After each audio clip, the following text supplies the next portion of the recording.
ઉપલેટામાં ખેડૂતો રસ્તા પર વીજ પોલ અને દેવા માફી મુદ્દે કિસાન સંઘ અને કિસાન કોંગ્રેસ દ્વારા કોલકી રોડ ખાતે ચક્કાજામ।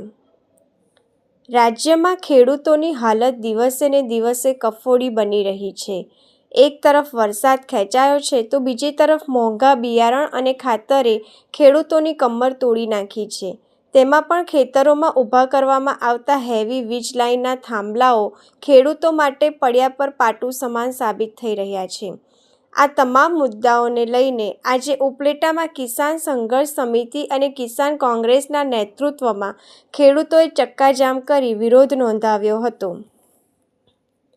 ઉપલેટાના કોલકી રોડ ગેટ પાસે સવારથી જ ખેડૂતોનો જમાવડો જોવા મળ્યો હતો। હાથમાં વિવિધ માંગણીઓના બેનર સાથે ગુજરાત કિસાન સભા, કિસાન કોંગ્રેસ અને સંયુક્ત કિસાન મોરચાના નેજા હેઠળ ખેડૂતોએ ચક્કાજામ કર્યો હતો। ખેડૂતોનો સૌથી મોટો રોષ તેમના ખેતરોમાં ઊભા કરી દેવાતા વીજ કંપનીના હેવી પોલને લઈને છે, જેનાથી તેમની કિંમતી જમીન બરબાદ થઈ રહી છે। મારું નામ ખીમાભાઈ વાળી, ગામ ઉપલેટા। હું એક ખેડૂત છું। આજ રોજ કોલકી ચોકડી અને માર્કેટ યાર્ડની બાજુમાં અમે આજે 30 જૂનના રોજ જે સંયુક્ત કિસાન મોરચાના આહવાન હેઠળ અમે આજે ચક્કાજામનો કાર્યક્રમ રાખેલો છે। ચક્કાજામનો કાર્યક્રમ એટલો છે કે ગુજરાતની અંદર જે ખેડૂતો પીસાઈ રહ્યા છે, જેના દેવા અને કરજાઓમાં પણ વધી રહ્યા છે, અનિશ્ચિત વરસાદને કારણે અને મોરબીની અંદર જેતપુરમાં જે વીજ થાંભલો નાખી રહ્યા છે, એમના જે ખેડૂતો આજે ઉપર સાવલીમાં ફેરવાઈ રહ્યા છે। સરકાર આ મૂડી બેની સરકાર જરા પણ સાંભળતી નથી ખેડૂતોનો, કારણ કે આજે અંદાણી અંબાણી જેવા ઉદ્યોગપતિઓને સાવલી રહી છે અને ખેડૂતોને લાઠીચાર્જ કરી રહી છે। તો આજે જે અમારા સંયુક્ત કિસાન મોરચા અને જે જેતપુરમાં અમારા ખેડૂત ભાઈઓ છે એને અમારો સંપૂર્ણ ટેકો છે। એના જ નેજા હેઠળ અમે આજે ઉપલેટા તાલુકાની અંદર ચક્કાજામનો કાર્યક્રમ રાખેલો છે। સરકાર જો 2047 ચૂંટણી આવે છે સાલમાં સમજી જાય, નહીં તો આ જ ખેડૂતો દીકરો છે સરકાર બનાવવામાં જાણે છે અને સરકાર બિરાવવામાં જાણે છે।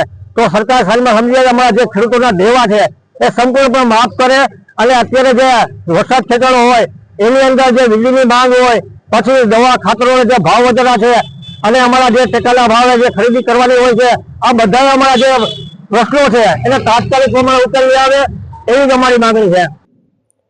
ખેડૂતોની માંગ માત્ર વીજ પોલ પૂરતી સીમિત નથી। તેઓ C2+50% ફોર્મ્યુલા મુજબ ટેકાના ભાવનો કાયદો, સંપૂર્ણ દેવા માફી, ખામીયુક્ત જમીન માપણી રદ કરવી અને DAP યુરિયા ખાતરની તંગી દૂર કરી ભાવ વધારો પાછો ખેંચવાની માંગ કરી રહ્યા છે।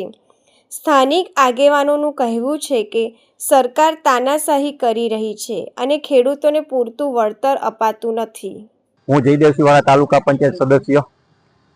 ગુજરાતની અંદર આ કિસાનો માટે જે અત્યારે અત્યાચાર થઈ રહ્યો છે, ત્યારે આજે ખેડૂતની આગળ જમીનો ટૂંકી હોય છે, 5 થી 10 વીઘા જમીન હોય, એની અંદર મોટા મોટા વીજ પોલ ઊભા કરી અને ખેડૂતોની જમીન છીનવવા માટે આ સરકાર તાનાશાહી કરી જબરજસ્તી કરીને સરકારે ખેડૂત પાસેથી આ જમીન લે છે। એનો પૂરતો એને ભાવ પણ નથી આપતા। અત્યારે ખેડૂતને એવી આફૂતી છે કે રાસાયણિક ખાતરની અંદર ભાવ વધારો કર્યો છે, એ ભાવ પણ ખેંચાતો નથી। ટેકાના ભાવ છે તો એની અંદર માલ પૂરતો લેતા નથી। ખેડૂતને અત્યારે બિયારણ લેવા માટેને પણ પૂરતા પૈસા નથી, બિયારણના ભાવ પણ ઊંચા કરી દીધા છે। ત્યારે ખેડૂતની માથે અત્યારે આફૂતી છે, તો આ સરકાર ખેડૂતને ન્યાય ના આપે એના માટે આજે ઉપલેટા તાલુકાની અંદર તમામ ખેડૂત થઈ અને અમે રસ્તા રોકો આંદોલન કરવાના છીએ। આથી વિશેષ કાંઈ કદાચ ને સરકાર નહીં મચત આપે તો અમે ગાંધી તિંજિયા મુજબ અમે આંદોલન કરી અને ઉપવાસ માટે ઉતરવાના પણ ખેડૂતની તૈયારી છે। અત્યારે વરસાદ તો એક ઉપરથી આવતો નથી ને એકોથી સરકાર ખેડૂત માટે હેરાન પરેશાન કરે છે।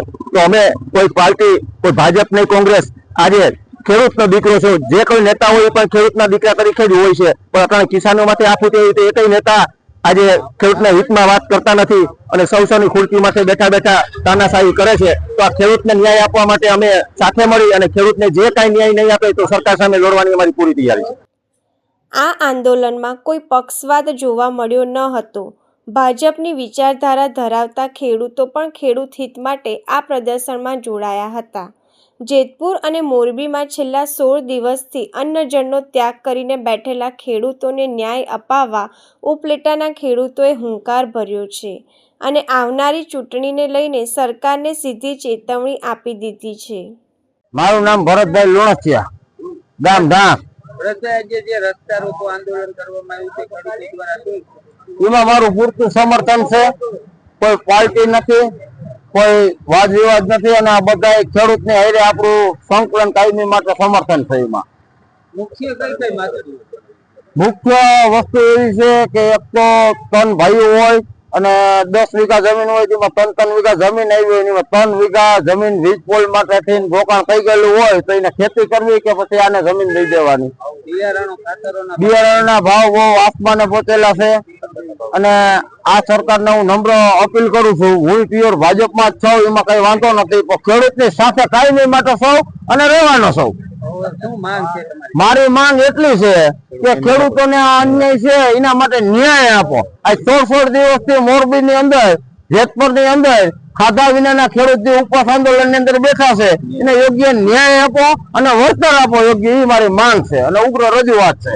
આજરોજ ઉપલેટા મુકામે આમ તો સમગ્ર ગુજરાતની અંદર કિસાન કોંગ્રેસ દ્વારા જે ચક્કાજામનો કાર્યક્રમ આપવામાં આવ્યો છે, એ ચક્કાજામના કાર્યક્રમને લઈ આજે ઉપલેટા કોળકી રોડ મેન ગેટ માં અમે બધા કિસાન કોંગ્રેસ અને કિસાન સભા અને કિસાન સંઘર્ષ સમિતિના જે આગેવાનો અને ખેડૂતો આજે અહીંયા ઉપસ્થિત રહ્યા છે અને થોડી જ વારની અંદર આ કાર્યક્રમ અમે રજૂ કરવાના છે.